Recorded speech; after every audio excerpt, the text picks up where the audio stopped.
Boa tarde, queridos irmãos, companheiros do Ideal Espírita. Que a paz do nosso Mestre Jesus possa permanecer conosco hoje e sempre. Nós vamos encontrar no Evangelho de João a afirmativa do Cristo de que não deveríamos turbar o nosso coração. Que na casa de meu Pai há muitas moradas. Que se não fosse assim, ele nos esclareceria, mas que ele iria à frente para nos preparar o caminho. Quando nós observamos o momento em que o Cristo estiver encarnado em nosso planeta Terra, à época se imaginava que a Terra fosse o centro do universo e que o Sol girava ao entorno da Terra. Apenas há poucos séculos, esse pensamento fora modificado, passando os cientistas a compreenderem que no nosso sistema solar os planetas giram ao entorno do Sol. E bem mais recentemente, com as pesquisas que são feitas no campo da astronomia, já se identifica que o nosso Sol, conjuntamente com outras bilhões de estrelas, compõe a chamada Via Láctea. E que nós teríamos outras bilhões de galáxias semelhantes a esta na qual nós nos encontramos inseridos. É uma ordem de grandeza tão esplendorosa que fica difícil para nós concebermos essa imensidão de números. E buscando refletir sobre essa temática, a nossa doutrina espírita, voltando aos ensinamentos do Cristo, vai nos afirmar que há uma pluralidade de mundos habitados. Conforme nos esclarece o nosso capítulo 3 do Evangelho segundo o Espiritismo, mundos habitados que se apresentam em diferentes estágios evolutivos. Porque da mesma forma que nós, individualmente, na condição de espíritos imortais que somos, vamos construindo a nossa trajetória ascensional de espíritos simples e ignorantes, para um dia chegarmos à condição de espíritos puros, as sociedades, os planetas nos quais nós nos encontramos inseridos, também perpassam uma trajetória semelhante. E nesse sentido, a nossa doutrina, então, vai nos afirmar que nós temos uma primeira ordem de planetas habitados, que são chamados mundos primitivos, que são aqueles destinados às primeiras experiências reencarnatórias, nas quais os espíritos estão ainda buscando o seu desenvolvimento na primeira área do espírito, que é na área da inteligência, buscando domar elementos que para nós hoje são absolutamente naturais, lidar com o fogo, com a agricultura, buscar lidar com uma natureza que se apresenta ainda de forma muito inóspita, muito hostil. Nós temos bilhões e bilhões de planetas que se apresentam nessa categoria de mundos primitivos. Como o nosso planeta Terra já fora outrora. Porque se nós formos observar a história do nosso orbe terrestre, nós vamos verificar que nós ficamos por um largo contexto histórico, naquele período que é denominado de período paleolítico, né, do homem das cavernas, onde éramos ali ainda povos nômades, buscando sobreviver através da caça, através da pesca, e ficamos por um largo contexto histórico nesse período. E nós temos, na atualidade, muitos e muitos planetas que se apresentam ainda nessas condições. Pois como Cristo nos esclarecera, o nosso Pai Celestial, ele jamais cessou de trabalhar.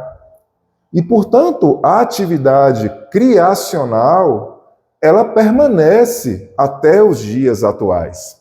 Então, há essa necessidade desse desenvolvimento ainda nos estágios iniciais para esses espíritos que estão se ensaiando nesse processo da individualização, nesse processo do desdobramento das suas potencialidades íntimas.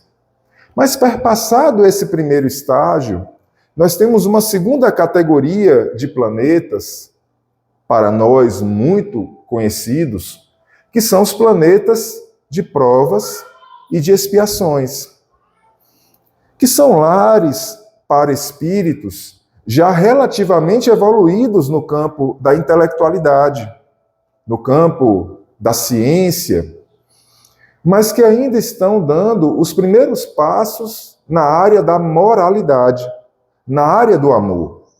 Razão pela qual, nesses nossos planetas, o orgulho, o egoísmo, ainda se fazem tão presentes. Razão pela qual os conflitos sociais, as desigualdades sociais são tão latentes. Razão pela qual as guerras se apresentam como um fenômeno ainda cotidiano nesses orbes. Nós vamos encontrar planetas de provas e expiações em estágios semelhantes ao que está passando o nosso planeta Terra na atualidade, e planetas de provas e expiações em estágios mais atrasados do que o nosso orbe terrestre nesse momento. Mas nós temos, então, bilhões e bilhões de planetas que se apresentam dentro dessa categoria de planetas de provas e expiações. Avançando o nosso olhar, então, para frente, nós vamos encontrar de forma subsequente os chamados planetas de regeneração, que são lares para espíritos já comprometidos com o bem. Não são lares para espíritos puros, para espíritos plenamente desenvolvidos. Não, são lares para espíritos comprometidos com o bem, que já reconhecem as suas responsabilidades no campo social, que já nutrem um profundo sentimento de igualdade, que já detêm uma visão atrelada a valores no campo da solidariedade, no campo da fraternidade. Nesses planetas de regeneração, nós não mais encontraremos uma categoria de espíritos que ainda se apresenta de forma cotidiana ainda em nosso planeta Terra, que são os espíritos embrutecidos. Aqueles espíritos que fazem o mal pelo mal, que se comprazem com os escândalos, com os conflitos que ocasionam. Essa ordem de espíritos já não tem acesso a esses planos de regeneração, porque lá apenas ingressarão os espíritos comprometidos com o bem. De forma subsequente, nós teremos ainda os mundos felizes e mais à frente ainda os mundos celestiais.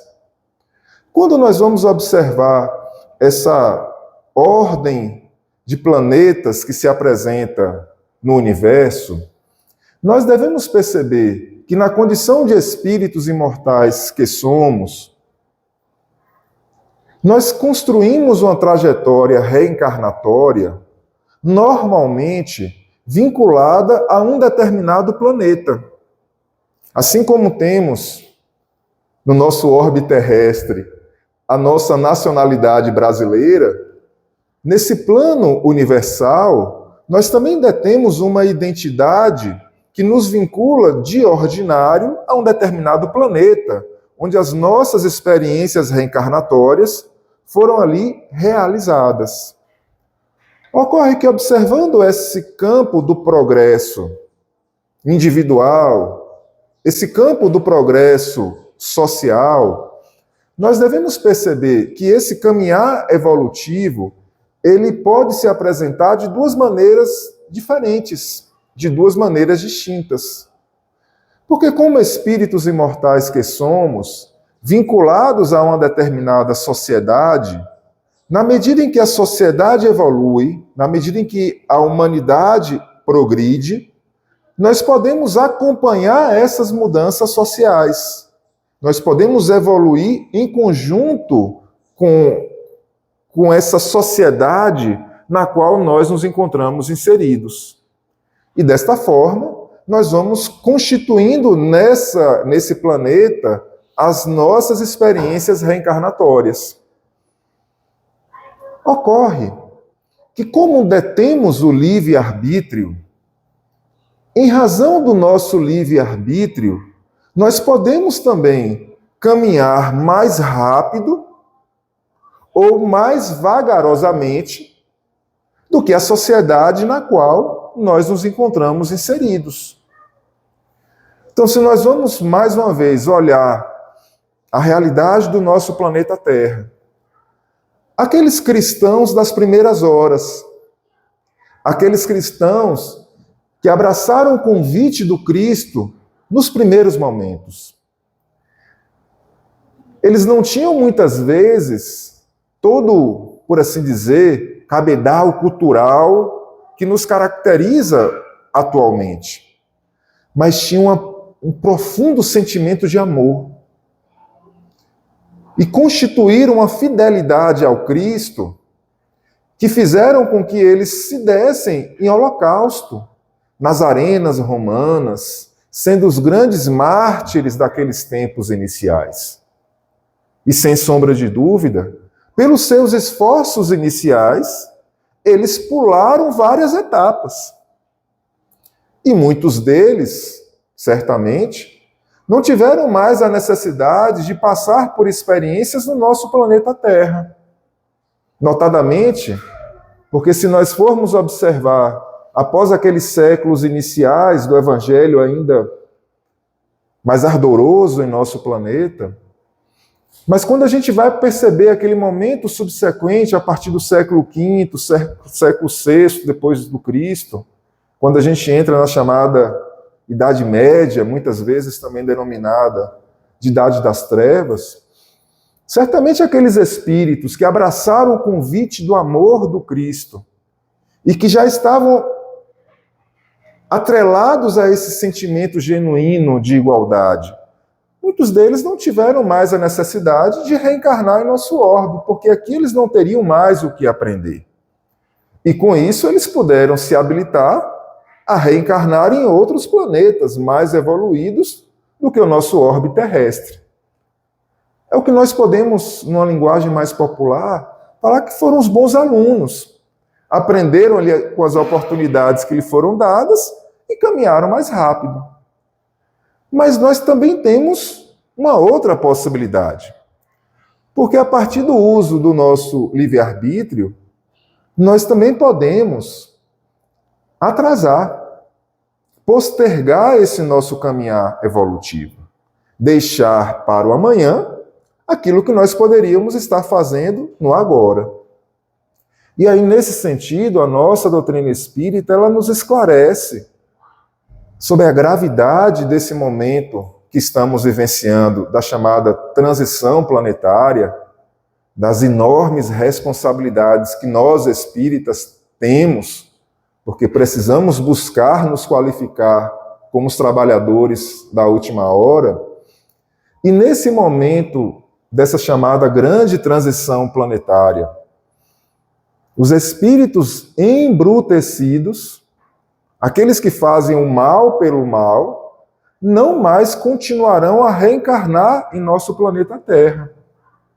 Então, todos estamos sendo convidados a fazermos as nossas mudanças, a fazermos as nossas escolhas, porque aqueles que continuarmos apegados aos velhos hábitos do orgulho, do egoísmo, do individualismo, de um olhar de competitividade, de desconfiança para com o próximo, esses aqui não mais continuarão a reencarnar, porque no nosso planeta apenas permanecerão os espíritos que se comprometerem com o bem. Então há um caminhar social, mas há esse caminhar individual, que pode fazer com que a gente avance mais rápido, ou pode fazer com que a gente fique para trás nesse processo evolutivo ao qual todos nós nos encontramos vinculados. E compreendendo que entre todas as casas celestiais, entre todos os planetas, há um vínculo de solidariedade, porque todos eles são casas celestiais do mesmo Pai, há um vínculo de solidariedade.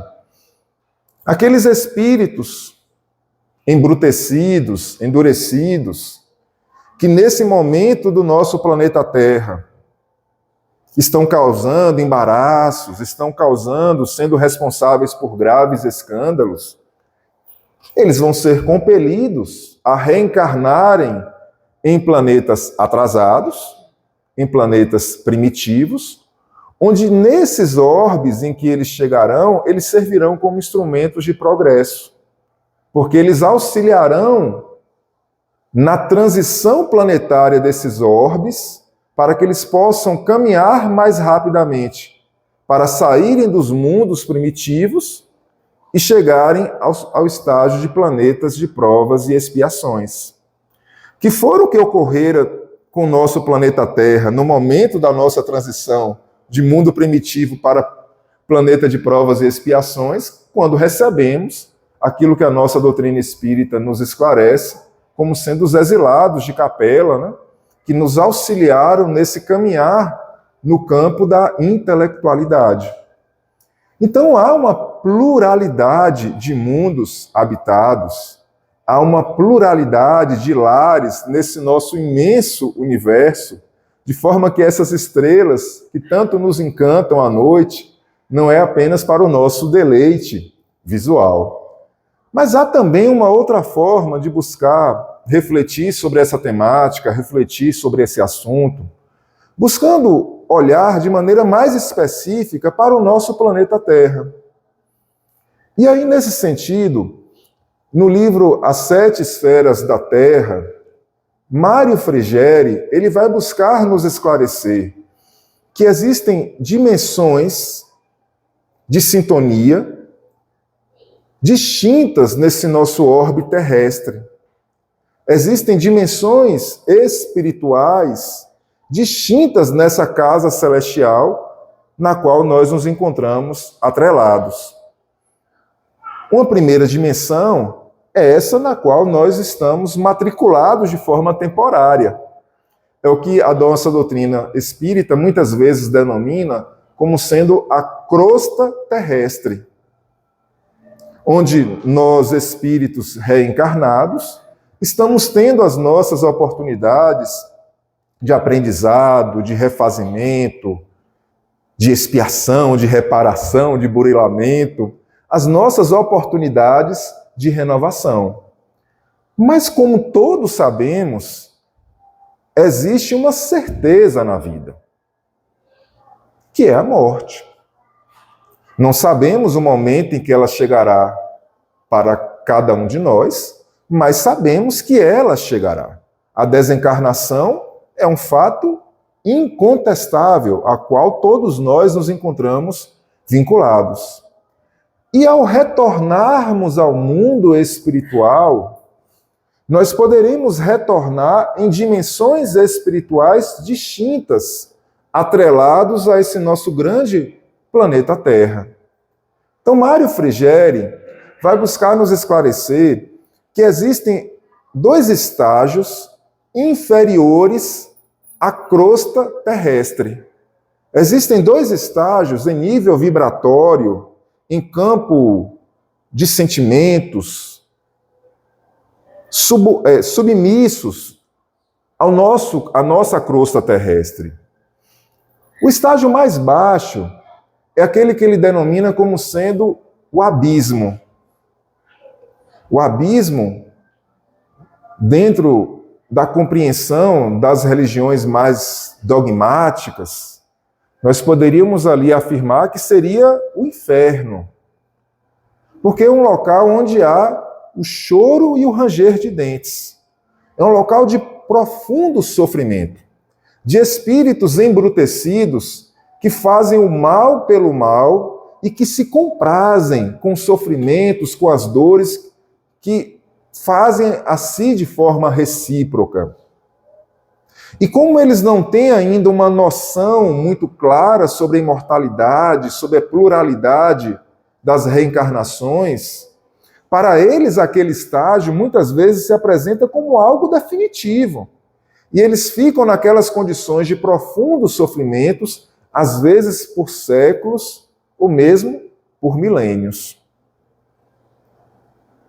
Nós temos acima dessa região do abismo o que Mário Frigeri chama de região das trevas, que também é uma região de profundo sofrimento, que também é uma região de profunda desdita.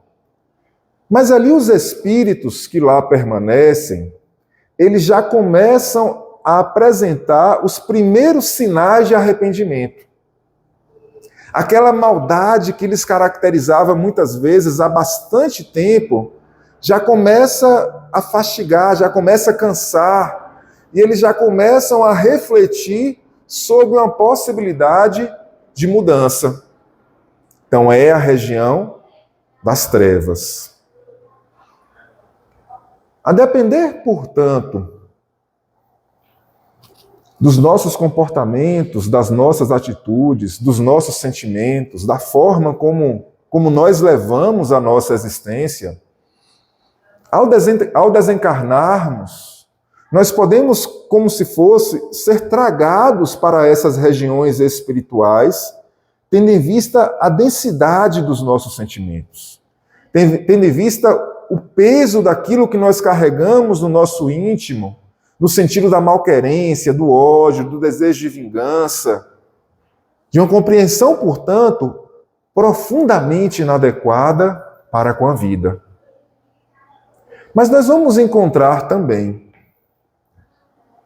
no plano acima da nossa crosta terrestre, 4 planos subsequentes, 4 planos superiores. O primeiro deles, que a nossa doutrina espírita ela retrata em tantas e tantas obras, é o que nós denominamos como umbral. É a chamada região umbralina. E nós vamos encontrar no umbral esse plano vinculado à nossa crosta terrestre, mas que, como é um plano muito extenso, dá acesso também nos níveis mais subsequentes, mais acima, aos planos mais altos. Daí porque, se a gente vai observar, por exemplo, a obra de André Luiz sobre a vida espiritual, ele vai nos relatar, nessa região do umbral, a existência de várias cidades espirituais. E cidades espirituais que não estão no mesmo nível, no campo da sintonia. Então, por exemplo, nós vamos encontrar no livro Nosso Lar, talvez uma das obras mais conhecidas, na nossa doutrina espírita, o relato sobre essa colônia Nosso Lar, que fica acima da cidade do Rio de Janeiro, e que, como nós sabemos, já é uma colônia nos níveis mais altos dessa região umbralina. E nós vamos encontrar no livro Ação e Reação a descrição sobre a Mansão Paz, que é um departamento abaixo da colônia Nosso Lar, no nível abaixo nessa região umbralina. Quando nós vamos observar essa enorme área do nosso planeta Terra, nós vamos observar que na região do umbral há uma diferença muito consistente em relação a essa crosta terrestre no qual nós nos encontramos inseridos. Porque na região umbralina há uma separação do joio e do trigo. De forma que nós vamos ter as cidades espirituais, onde o trigo está ali presente, porque são espíritos que estão buscando aprender, que estão buscando renovar os seus propósitos, que estão buscando seus esclarecimentos para as reencarnações futuras. E nós vamos encontrar fora das cidades espirituais, muitas vezes guarnecidas para que não haja essas invasões externas, espíritos ali em estágios de sofrimento, espíritos ali em estágio ainda de rebeldia, que necessitam ser mantidos nessas áreas externas, porque se eles fossem admitidos nessas cidades espirituais, eles poderiam ali ocasionar tumultos. Então há uma separação por afinidade. Diferentemente do que a gente observa na nossa crosta terrestre, onde pela lei de sociedade nós convivemos com espíritos dos mais diferentes gostos, das mais diferentes índoles, muitos mais evoluídos do que nós, que nos ajudam, que nos esclarecem, que nos dão bons exemplos, mas também aqueles que se encontram na retaguarda e que nós precisamos ter paciência, perseverança para com essas almas. Enquanto estamos matriculados no corpo físico, é da lei essas diferenças, porque deveríamos buscar aprender uns com os outros, com essas distinções que nos caracterizam do ponto de vista dos nossos pendores individuais. Mas quando retornamos ao mundo espiritual, se formos para essa região umbralina, lá há uma separação do joio e do trigo, é por afinidade. Então, aqueles que já estão no campo da mansidão, cidades espirituais. Aqueles que ainda mantêm as suas rebeldias, ficam fora das cidades espirituais, aguardando o seu momento de despertar para que possam adentrar esses ambientes de reparação. E mais acima da região umbralina, Mário Frigeri vai nos apresentar uma outra ordem, que é a região da ciência, arte e cultura, que seria dentro da linguagem, né, das religiões dogmáticas, uma espécie de céu. Porque ali nós vamos ter já espíritos missionários. Espíritos que já tiveram experiências exitosas no nosso planeta Terra, que já contribuíram, que já auxiliaram a nossa humanidade, e que estão nessas regiões buscando ainda mais o seu aprendizado no campo da ciência, no campo da arte, no campo da cultura, para que possam, por experiências missionárias, por amor, nos auxiliarem nas reencarnações que eles eventualmente venham a ter no nosso orbe terrestre. Mais acima ainda dessa região, nós temos a região do amor fraterno universal, que é uma região de espíritos já profundamente vinculados ao bem, ao amor. Espíritos que já têm um sentimento genuíno no campo da amorosidade. E mais acima ainda, a região da diretriz suprema do nosso planeta, onde se encontra o Cristo, na condição do nosso grande governador do nosso planeta Terra, buscando nos auxiliar continuamente nesse caminhar em direção à luz. Então nós podemos observar que no nosso orbe terrestre, no nosso planeta Terra, há muitas moradas. E refletindo ainda sobre essa temática, sobre um outro olhar, sobre um outro ponto de vista, Emmanuel vai nos propor uma reflexão, buscando nos conclamar a perceber que, para além das questões físicas, onde nós nos encontramos inseridos, para além dos planetas onde nós temos as nossas experiências reencarnatórias, existe o que Emmanuel nos chama, nos denomina, de domicílios espirituais. E ele vai nos asseverar que cada um de nós mora em seus próprios pensamentos. Cada um de nós mora nos seus próprios gostos, nas suas próprias afinidades, nos seus próprios ideais. E refletindo sobre esses ensinamentos de Emmanuel, nós vamos buscar perceber que os ambientes físicos nos quais nós nos encontramos atrelados, eles refletem muitas vezes as nossas afinidades, os nossos gostos. Então, quando nós buscamos uma casa de luz como o nosso Francisco Cândido Xavier, num sábado à tarde, é porque, conforme nos falou o Wagner, nós estamos com saudade do Cristo. Nós estamos aqui buscando querer aprender, buscando esse amparo da espiritualidade amiga que tanto nos auxilia em nossas vidas. Então, sem sombra de dúvida, o ambiente físico que nós procuramos demonstra, muitas vezes, ali os nossos gostos, as nossas vontades, os nossos ideais. Mas, apesar de estarmos no mesmo ambiente físico, não quer dizer que estejamos necessariamente no mesmo domicílio espiritual. Porque a forma como nós chegamos em cada ambiente, a forma como nós adentramos cada local, não é necessariamente a mesma. Então a gente pode adentrar um ambiente de amor, mas trazermos por conta das nossas experiências daquele dia, daquela semana, daquele mês, profundas angústias, profundos desconfortos no nosso campo íntimo, e estarmos ali muito amargurados. E estarmos nesse ambiente de amor, mas com os nossos conflitos, com as nossas dificuldades no nosso campo íntimo.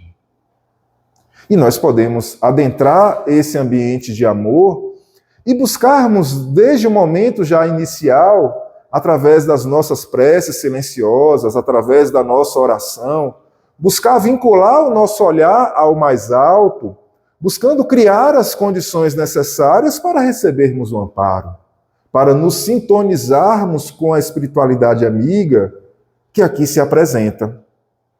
Então, Emmanuel nos propõe uma reflexão buscando chamar a nossa responsabilidade para essas escolhas cotidianas que nós fazemos em nossa vida, buscando nos demonstrar como são importantes os nossos pensamentos, como são importantes aquilo que nós elegemos como prioridades, como objetivos em nossa vida, porque aquilo vai demarcar o nosso ideal, aquilo vai demarcar onde é que nós vamos fazer os nossos esforços, onde é que nós vamos mobilizar as nossas energias.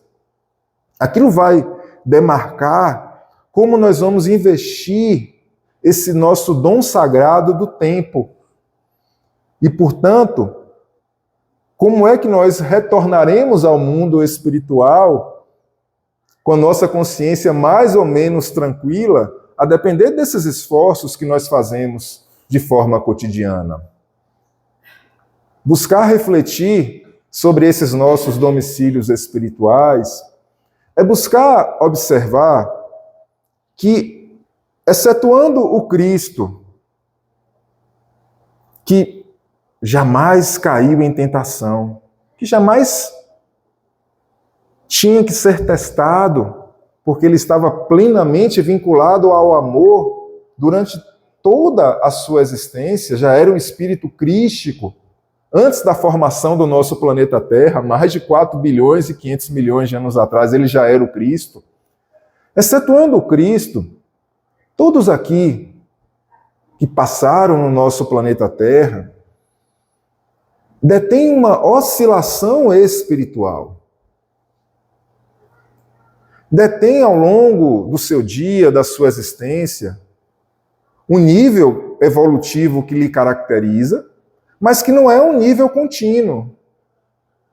Porque os nossos pensamentos, os nossos gostos, os nossos ideais, muitas vezes eles vão sendo modificados, eles vão sofrendo ali as oscilações que são próprias de nós que aqui nos encontramos no nosso planeta Terra.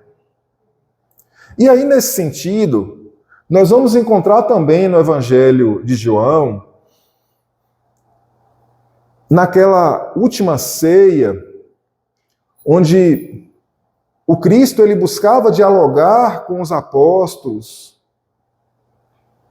lhes esclarecendo sobre o que ele passaria no momento do Calvário, lhes esclarecendo sobre a missão espiritual do Cristo, naquele momento, por assim dizer, mais importante da existência do nosso mestre de amor. Nós vamos encontrar naquele momento derradeiro do Cristo um diálogo inicial onde o Cristo ele dirige-se ali aos apóstolos e lhes pergunta quem eles achavam que ele, o Cristo, era. E Pedro lhe responde que ele era o Filho de Deus. E o Cristo lhe enaltece, afirmando que quem lhe revelara isso fora o Pai.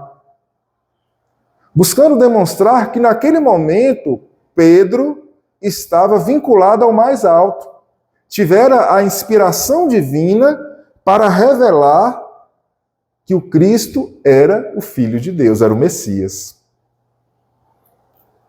Mas pouco adiante, naquele diálogo tão decisivo, naqueles momentos tão cruciais, onde o Cristo vai esclarecer sobre o Calvário, sobre as dificuldades que lhe aguardava nos dias subsequentes, Pedro vai asseverar para o Cristo que ele não deixaria que aquilo acontecesse. E naquele momento que Pedro fala que não deixaria que aqueles momentos acontecessem para o Cristo lhe fala de forma veemente,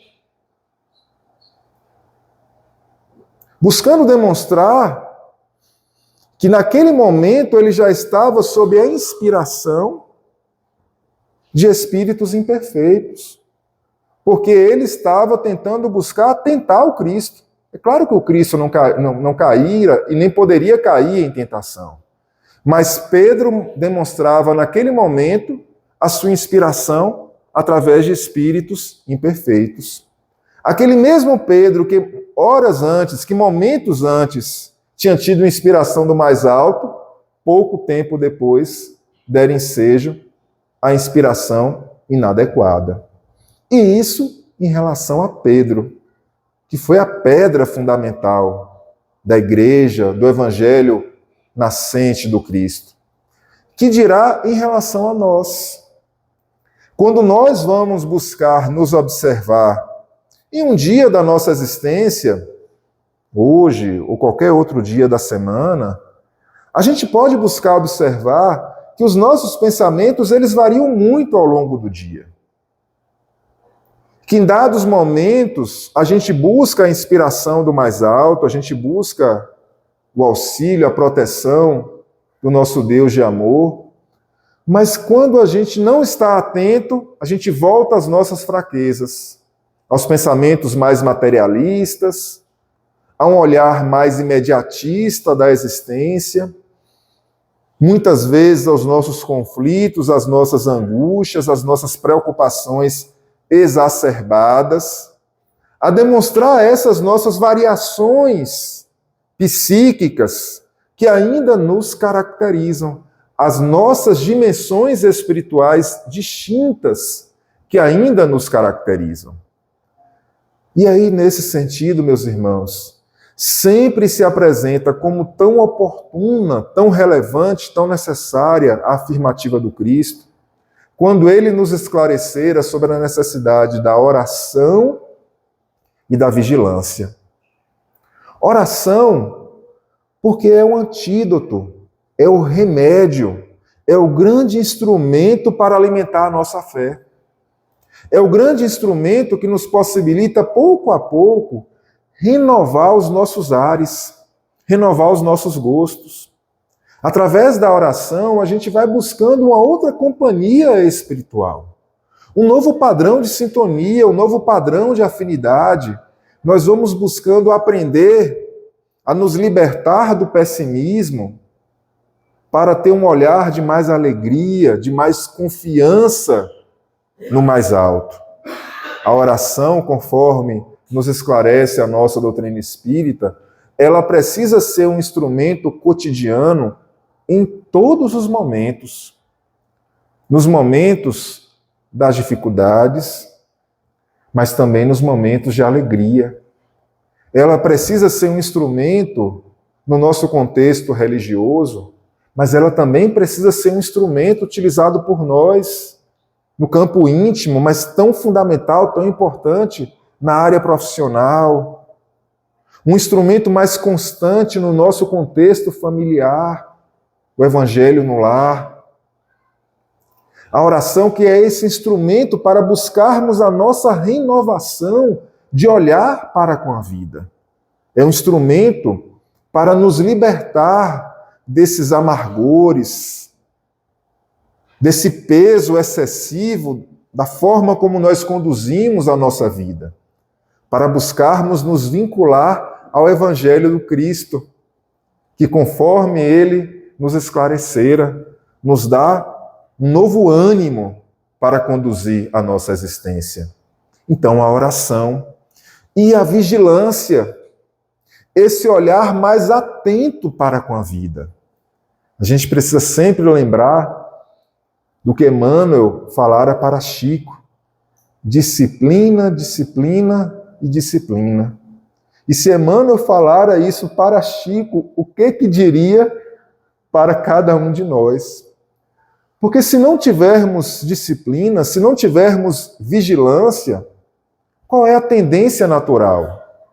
Repetirmos os mesmos erros, os mesmos equívocos, darmos ensejo às tendências do passado, às vicissitudes, aos equívocos do ontem.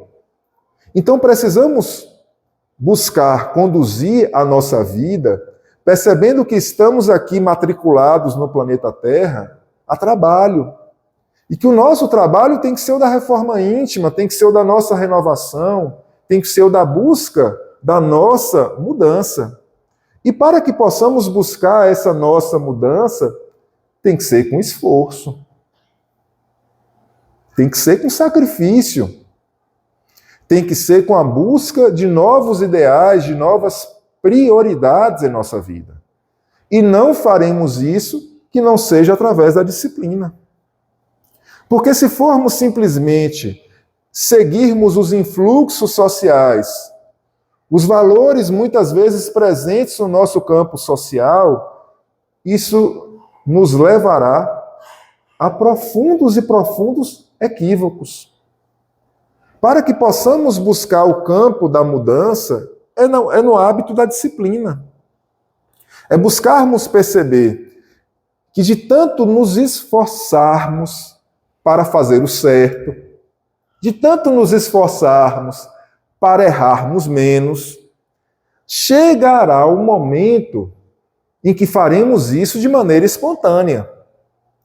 Mas para que chegue esse momento da espontaneidade, antes tem que passar pelo campo da disciplina.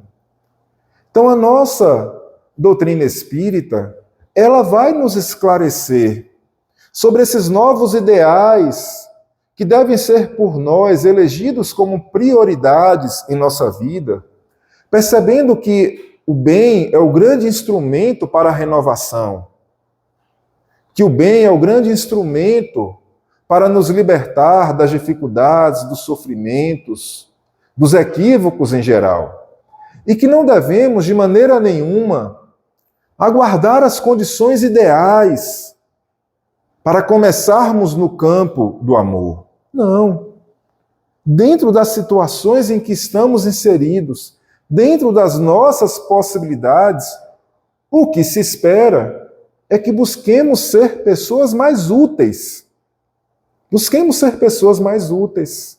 Saiamos de uma postura de indiferença, como se as coisas não nos dissessem respeito, e de alguma maneira buscarmos querer colaborar mais. E vai ser através de uma postura, portanto, mais proativa, no campo da solidariedade, no campo da fraternidade, em todos os ambientes nos quais nós estejamos inseridos, que pouco a pouco vamos buscando essa nossa renovação, que pouco a pouco nós vamos buscando essa nossa reforma íntima, nós vamos buscando ser identificados como verdadeiros espíritas, aqueles que se esforçam para domar as suas próprias mazelas, aqueles que buscam ser, a cada dia, um pouco melhores do que éramos no ontem. Então precisamos perceber as enormes responsabilidades que recaem sobre nós, espíritas, nesse momento da grande transição planetária. E ao invés de muitas vezes ficarmos tão preocupados com as questões externas, que possamos voltar o olhar para o nosso campo íntimo, onde se encontram, sem sombra de dúvida, os nossos maiores desafios e as nossas maiores responsabilidades, e nesse nosso campo íntimo, buscar a nossa renovação, buscar a construção de um novo olhar para com a vida, um novo olhar para esse nosso campo de relacionamentos, para esse nosso campo tão fecundo de possibilidades de realização, para que pouco a pouco, renovando os nossos gostos, renovando os nossos hábitos, nós possamos ir dando ensejo às qualidades, às virtudes que possam nos caracterizar no amanhã. Mas para que isso se torne um dia realidade, precisamos fazer as nossas escolhas no agora. Porque como detemos esse livre-arbítrio, conforme nos esclarece a nossa querida mentora Joana de Ângeles, o amor, ele não nos constrange a nada. O amor, ele nos convida. E estamos sendo convidados a seguir esse evangelho do Cristo há mais de 2000 anos. E por misericórdia do nosso Pai Celestial, nesse momento tão decisivo da humanidade, nós temos essas luzes da doutrina espírita, que rasgando o véu da imortalidade, nos esclarece de maneira tão fecunda sobre as nossas responsabilidades, sobre os nossos compromissos, de maneira que tenhamos as condições necessárias para irmos buscando a nossa mudança, para irmos buscando a renovação de gostos, de hábitos, para que possamos ir buscando carregar a nossa própria cruz, mas sem mais reclamar, sem mais nos lamuriar, nos acharmos injustiçados, mas tendo um olhar de profunda amorosidade para com a vida, percebendo que estamos nas melhores condições que poderíamos estar, no melhor local, no melhor momento que poderíamos estar, e que tudo aquilo que estamos vivendo representa para nós uma enorme possibilidade de mudança. Mas para que possamos mudar, precisamos desejar caminhar nesse campo da renovação, nos lembrando sempre da questão de número 909 do Livro dos Espíritos, quando lá se indaga se seriam difíceis, se seriam necessários muitos esforços para a realização das mudanças, para suplantar os vícios, os defeitos do ontem. E a resposta que é dada é que não. São necessários pequenos esforços, mas o que falta na maior parte das vezes é a vontade. O que falta na maior parte das vezes para nós é a vontade de mudar. Que possamos, nesse momento decisivo da humanidade, buscarmos mudar. Porque buscando o Evangelho do Cristo, o Evangelho se faz presente em nossas vidas. Buscando as luzes do mais alto, o amor se fará presente em nossa existência. Muita paz, assim seja.